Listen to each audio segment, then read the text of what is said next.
ओम श्री गुरु सच्चिदानंद साईनाथ महाराज की जय। अध्याय 31 को प्रारंभ करते हैं। इस अध्याय में हेमांत पंत बाबा के सामने कुछ भक्तों की मृत्यु तथा बाघ के प्राण त्याग की कथा का वर्णन करते हैं। एक मद्रासी सन्यासी विजयानंद मानसरोवर की यात्रा करने निकले। मार्ग में बाबा की कीर्ति सुनकर शिरडी आए, जहां उनकी भेंट हरिद्वार के से सोमदेव जी स्वामी से हुई। इन्होंने उन्हें मानसरोवर की यात्रा के संबंध में पूछताछ की। स्वामी जी ने उन्हें बताया कि मानसरोवर की गंगोत्री से 500 मील उत्तर की ओर है तथा मार्ग में जो कष्ट होते हैं उनका भी उल्लेख किया, जैसे ही बर्फ की अधिकता, 50 कोस तक भाषा में भिन्नता तथा भूटान वासियों के संशयी स्वभाव जो यात्रियों को अधिक कष्ट पहुंचाया करते हैं। यह सब सुनकर सन्यासी का चित्त उदास हो गया। उसने यात्रा करने का विचार त्याग कर मस्जिद में जाकर बाबा के श्री चरणों का स्पर्श किया। बाबा क्रोधित होकर कहने लगे, इस निकम्मे सन्यासी को निकालो यहाँ से, इसका संग करना व्यर्थ है। सन्यासी बाबा के स्वभाव से पूर्ण अपरिचित था। उसे बड़ी निराशा हुई, परंतु वहाँ जो कुछ भी गतिविधियां चल रही थी उन्हें वह बैठे बैठे ही देखता रहा। प्रातःकाल का दरबार लोगों से ठसाठस भरा हुआ था। बाबा को यथाविधि अभिषेक कराया जा रहा था, क्योंकि पाद प्रक्षालन कर रहा था तो कोई चरणों को छूकर तथा कोई तीर्थ स्पर्श से अपने नेत्र तृप्त कर रहा था। कुछ लोग उन्हें चंदन का लेप लगा रहे थे तो कोई उनके शरीर में इत्र मल रहा था। जाति पाति का भेदभाव भुलाकर सब भक्त ये कार्य कर रहे थे। यद्यपि बाबा उस पर क्रोधित हो गए थे तो भी सन्यासी के हृदय में उनके प्रति बड़ा प्रेम उत्पन्न हो गया था। उसे यह स्थान छोड़ने की इच्छा भी ना होती थी। 2 दिन के पश्चात ही मद्रास से पत्र आया कि उसकी माँ की स्थिति अत्यंत चिंताजनक है, जिसे पढ़कर उसे बड़ी निराशा हुई और वह अपनी माँ के दर्शन की इच्छा करने लगा। परंतु बाबा की आज्ञा के बिना वह शिरडी से जा कैसे सकता था, इसलिए वह हाथ में पत्र लेकर उनके समीप गया और उनसे घर लौटने की अनुमति मांगी। त्रिकालदर्शी बाबा को तो सब भविष्य विदित ही था। उन्होंने कहा कि जब तुम्हें अपनी माँ से इतना मोह था तो फिर संन्यास धारण करने का कष्ट ही क्यों उठाया।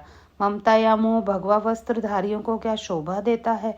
जाओ, चुपचाप अपने स्थान पर रहकर कुछ दिन शांति पूर्वक बिताओ, परंतु सावधान, वाड़े में चोर अधिक हैं, इसलिए द्वार बंद कर सावधानी से रहना, नहीं तो चोर सब कुछ चुरा कर ले जाएंगे। लक्ष्मी यानी संपत्ति चंचला है और शरीर भी नाशवान है। ऐसा ही समझ लो कि इहलौकिक और पारलौकिक समस्त पदार्थों का मोह त्याग कर अपना कर्तव्य करो। जो इस प्रकार का आचरण कर श्री हरि के शरणागत हो जाता है, उन्हें सब कष्टों की शीघ्र छुटकारा और परमानंद की प्राप्ति हो जाती है। जो परमात्मा का ध्यान व चिंतन प्रेम और भक्ति पूर्वक करता है, परमात्मा भी उसकी अविलंब सहायता करते हैं। पूर्व जन्मों के शुभ संस्कारों के फलस्वरूप ही तुम यहाँ पहुँचे हो। अब जो कुछ भी मैं कहता हूँ उसे ध्यान पूर्वक सुनो और अपने जीवन के अंतिम ध्येय पर विचार करो। इच्छा रहित होकर कल से भागवत का 3 सप्ताह का पठन पाठन प्रारंभ करो। तब भगवान प्रसन्न होंगे और तुम्हें सब दुख दूर कर देंगे। माया का आवरण दूर होकर तुम्हें शांति प्राप्त होगी। बाबा ने उसका अंतकाल समीप देकर उसे यह उपचार बता दिया और साथ ही राम विजय पढ़ने को भी आज्ञा दी, जिसमें यमराज अधिक प्रसन्न होते हैं। दूसरे दिन स्नान आदि तथा अन्य शुद्धि के कृत्य कर वह लैंडी बाग के एकांत में बैठकर भागवत का पाठ प्रारंभ कर दिया। दूसरी बार पठन समाप्त होने पर वह बहुत थक गए और बाड़े में आकर 2 दिन ठहरे। तीसरे दिन बाबा की गोद में उनके प्राण पखेरु उड़ गए। बाबा के दर्शनों के निमित्त एक दिन उनके लिए उनका शरीर संभाल कर रखने के लिए कहा। तत्पश्चात पुलिस आई और यथोचित जांच पड़ताल करने के उपरांत मृत शरीर को उठाने की आज्ञा दे दी। धार्मिक कृत्यों के साथ उनकी उपयुक्त स्थान पर समाधि बना दी गई। बाबा ने इस प्रकार सन्यासी की सहायता कर उसे सद्गति प्रदान करी। बालाराम मानकर नामक एक गृहस्थ बाबा के परम भक्त थे। जब उनकी पत्नी का देहांत हुआ तो वह बड़े निराश होकर और सब घर बार अपने लड़की को सौंप शिरडी में आकर बाबा के पास रहने लगे। उनकी भक्ति देखकर बाबा उनके जीवन की गति परिवर्तित कर देना चाहते थे, इसलिए उन्होंने 12 रुपये देकर मच्छिंद्रगढ़ में जाकर रहने को कहा। मानकर की इच्छा उनका सानिध्य छोड़कर अन्यंत कहीं जाने की ना थी, परंतु बाबा ने उन्हें समझाया कि तुम्हारे कल्याणार्थ ही मैं ये उत्तम उपाय बताने बतला रहा हूँ, इसलिए वहाँ जाकर दिन में 3 बार प्रभु का ध्यान करो। बाबा के शब्दों में विश्वास कर मच्छिंद्रगढ़ चला गया और वहाँ मनोहर दृश्य, शीतल जल और उत्तम पवन और समीपस्थ दृश्यों को देखकर उसके चित्त को बड़ी प्रसन्नता हुई। बाबा द्वारा बतलाई विधि उन्हें प्रभु का ध्यान करना प्रारंभ कर दिया। कुछ दिनों के पश्चात ही उसने दर्शन प्राप्त हो गया। बहुधा भक्तों को समाधि तथा तुरीयावस्था में ही दर्शन होते हैं, परंतु मानकर वह तुरीयावस्था के प्राकृतावस्था में आ गया, तभी उसे दर्शन हो गए। दर्शन होने के पश्चात मानकर ने बाबा से अपने को वहां भेजने का कारण पूछा, तो बाबा ने कहा कि शिरडी में तुम्हारे मन में नाना प्रकार के संकल्प विकल्प उठने लगे थे, इसी कारण मैं तुम्हें यहाँ भेजा और तुम्हारे चंचल मन को शांति प्राप्त हो गई। तुम्हारी धारणा थी कि मैं शिरडी में ही विद्यमान हूँ और 3.5 हाथ के इस पंच तत्व के पुतले के अतिरिक्त तुम कुछ नहीं हो, परंतु अब तुम मुझे देखकर यह धारणा बना लो कि जो तुम्हारे सामने शिरडी में उपस्थित है और जिसके तुमने दर्शन किए वह दोनों अभिन्न है या नहीं। मानकर वह स्थान छोड़कर अपने निवास स्थान बांद्रा को रवाना हो गया। वह पूना से दादर रेल यात्रा जाना चाहता था, परंतु जब वह टिकट घर पहुंचा तो वहां अधिक भीड़ के कारण वह टिकट न खरीद सका। इतने में ही एक देहाती, जिनके कंधे पर एक कंबल पड़ा था तथा शरीर पर केवल लंगोटी के अतिरिक्त कुछ न था, वह आया और मानकर से पूछने लगा, आप कहाँ जा रहे हो? मानकर ने उत्तर दिया, मैं दादर जा रहा हूँ। तब वह कहने लगे कि मेरा वह दादर का टिकट आप ले लीजिए, क्योंकि मुझे यहाँ एक आवश्यक कार्य आ जाने का कारण मेरा जाना आज ना हो पाएगा। मानकर को टिकट पाकर बड़ी प्रसन्नता हुई और अपनी जेब से वह पैसे निकालने लगे। इतने में टिकट देने वाला आदमी भीड़ में ही कहीं अदृश्य हो गया। मानकर ने भीड़ में पर्याप्त छानबीन की, परंतु सब व्यर्थ ही हुआ। जब तक गाड़ी नहीं ही छूटी, मानकर उनसे लौटने की प्रतीक्षा करता रहा, परंतु वह अंत तक ना लौटा।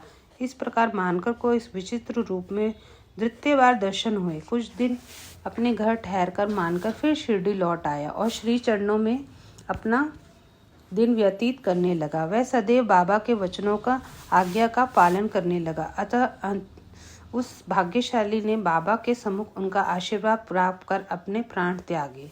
तात्या साहेब नूलकर में हेमांत पांडे तात्या साहेब लूनकर ने के संबंध में कोई विवरण नहीं लिखा है, केवल इतना लिखा है कि उनका देहांत शिरडी में हुआ था। साई लीला पत्रिका में संक्षिप्त विवरण प्रकाशित हुआ। सन 1909 में जिस समय तात्या साहेब पंढरपुर में उप न्यायाधीश थे, उसी समय नाना साहेब चांदोरकर भी वहाँ के मामलतार थे। यह दोनों आपस में बहुधा मिला करते थे और प्रेम पूर्वक वार्तालाप किया करते थे। तात्या साहेब संतों में अविश्वास करते थे, जबकि नाना साहेब की संतों में के प्रति श्रद्धा थी। नाना साहेब उनके साईं बाबा की लीलाएं सुनाई। एक बार शिरडी जाकर बाबा का दर्शन लाभ उठाने का आग्रह भी किया। वे 2 शर्तों पर चलने को तैयार हुए। उन्हें ब्राह्मण रसोइया मिलना चाहिए, भेंट के लिए नागपुर से उत्तम संतरे होने चाहिए। शीघ्र ही दोनों शर्तें पूर्ण हो गई। नाना साहेब के पास एक ब्राह्मण नौकरी के लिए आया, जिस पर भेजने वाले का कोई पता न था। उनकी दोनों शर्तें पूरी हो गई, इसलिए अब वह शिरडी जाना पड़ा। पहले तो बाबा उन पर क्रोधित हुए, परंतु धीरे धीरे तात्या साहेब के विश्वास हो गया कि यह सचमुच ही ईश्वर अवतार है, तो वे बाबा से प्रभावित हो गए और फिर जीवन पर्यंत वहीं रहे। जब तक उनका अंतकाल समीप आया तो उन्हें बाबा का पाद तीर्थ भी दिया गया। उनकी मृत्यु का समाचार सुनकर बाबा बोले, अरे तात्या तो आगे चला गया, अब उनका पुनः जन्म नहीं होगा। मेघा 28वें अध्याय में मेघा की कथा का वर्णन किया जा चुका है। जब मेघा का देहांत हुआ तब सब ग्रामवासी उनकी अर्थी के साथ चले और बाबा उनके साथ सम्मिलित हुए। उन्होंने उनके मृत शरीर पर फूल बरसाए। दाह संस्कार होने के पश्चात बाबा की आंखें आंसू गिरने लगे। एक साधारण मनुष्य के समान उनका भी हृदय दुख से विदीर्ण हो गया। उसके शरीर को फूलों से ढककर एक निकट संबंधी के सदृश रोते पीटते हुए मस्जिद को लौटे। सदगति प्रदान करते हुए अनेक संत देखने में आए हैं, परंतु बाबा की महानता अद्वितीय है। वहां तक कि बाघ सरीखा एक हिंसक पशु भी अपनी रक्षा के लिए बाबा की शरण में आए, जिसका वृत्तांत सुनाते हैं। बाघ की मुक्ति। बाबा के समाधिस्थ होने के 7 दिन पूर्व शिरडी में एक विचित्र घटना घटी। मस्जिद के सामने एक बैलगाड़ी आकर रुकी, जिस पर एक बाघ जंजीरों से बंधा हुआ था। उसका भयानक मुख गाड़ी के पीछे की ओर था। वह किसी अज्ञात पीड़ा का दर्द से दुखी था। उसके पालक 3 दरवेश में थे जो एक गांव से दूसरे गांव में जाकर उसका नित्य प्रदर्शन करते थे और इस प्रकार यथेष्ट द्रव्य संचय करते थे और यही उनकी जीविकोपार्जन का एकमात्र साधन था। उन्होंने उसकी चिकित्सा के सभी प्रयत्न किए परंतु सब कुछ व्यर्थ था। कहीं से बाबा की कीर्ति उनके कानों में पड़ गई और वे बाघ को लेकर साई के दरबार गए। हाथों से जंजीर पकड़कर उन्होंने बाघ को मस्जिद के दरवाजे पर खड़ा कर दिया। वह स्वभावतः ही भयानक था परंतु रुग्ण होने के कारण वह बेजान था। लोग भय और आश्चर्य के साथ उसकी ओर देखने लगे। दरवेश में अंदर आए और बाबा को सब हाल बताकर उनकी आज्ञा लेकर वह बाघ को उनके सामने लाए। जैसे ही वह सीढ़ियों के समीप पहुंचा वैसे ही बाबा के तेज पुंज स्वरूप का दर्शन कर एक बार पीछे हट गया और अपनी गर्दन नीचे झुका दी। जब दोनों की दृष्टि आपस में एक हुई तो बाघ सीढ़ी पर चढ़ गया और प्रेम पूर्ण दृष्टि से बाबा की ओर निहारने लगा। अपने इस पूंछ हिलाकर 3 बार जमीन पर पटकी और फिर तत्क्षण ही अपने प्राण त्याग दिए। उसे मित्र देखकर दरवेशी बड़े निराश और दुखी हुए। तत्पश्चात जब वह उन्हें बोध हुआ तो उन्होंने सोचा कि प्राणी रोगग्रस्त था, उसकी मृत्यु भी सनिकट ही थी। चलो उसके लिए अच्छा ही था बाबा सरी के महान संत के चरणों में सद्गति प्राप्त हुई। वह दरवेशियों की ऋणी था और जब वह ऋण चुक गया तो वह स्वतंत्र हो गया। जीवन के अंत में उसे साईं चरणों में सद्गति प्राप्त हुई। जब कोई प्राणी संतों के चरणों का अपना मस्तक रखकर प्राण त्याग दे तो उसकी मुक्ति हो जाती है। पूर्व जन्मों के शुभ संस्कारों के अभाव में ऐसा सुखद अंत कैसे संभव है। ओम श्री गुरु सच्चिदानंद साईनाथ महाराज की जय।